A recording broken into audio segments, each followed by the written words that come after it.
Okay, I'd like to discuss micro-homesteading and why I believe that every single person in the country should be making this their goal. So we all hear a lot about homesteading, and there's even some really great content out there about like, hey, how can you homestead on an acre or 2 acres? But we don't really understand or talk enough about the idea of micro-homesteading. What can we do if we have just a really small backyard? So my backyard is 10 feet by 15 feet. It's tiny. There's a little patch of about 5 feet by 10 feet up by the front door or by the back door that would be usable. But it is really up against the house, so it's very shaded. So not great for a ton of growing. But this idea of what can we do on what we have. So each year I try to do a challenge called the 1 pound challenge. And the concept of this is that if every household in America would grow just 1 pound of food, then we would have hundreds of millions of pounds of pressure taken off of our supply chain. And this concept really started during COVID when we were having massive supply chain issues. Things were rotting on the shelves because they weren't getting there on time. Things were sitting in carriers out on the ocean and not able to get to us. And I thought, if we didn't have so much pressure on the system, it's not going to solve these problems. However, maybe it would make those problems affect each individual person just a little less.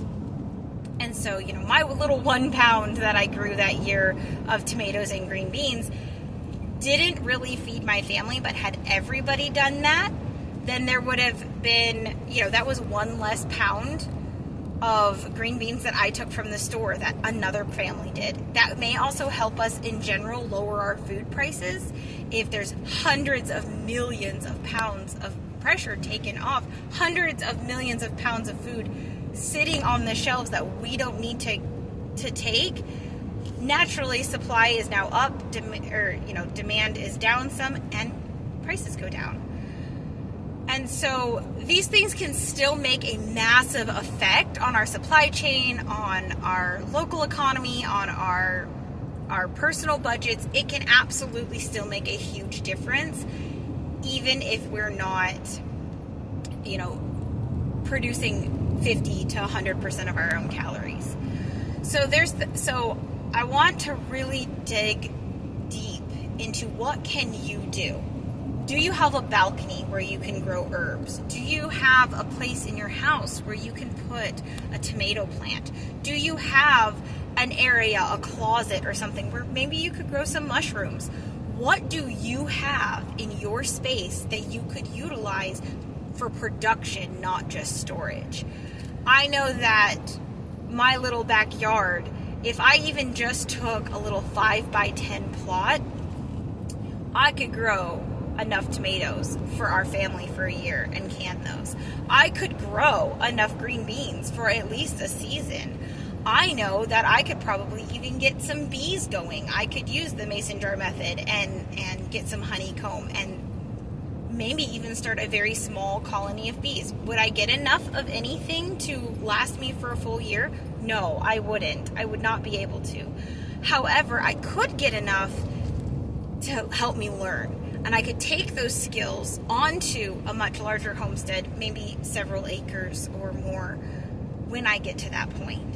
So the goal here is not the amount we produce. The goal is that we produce and that we learn the skills to produce, because that is also it's a generational,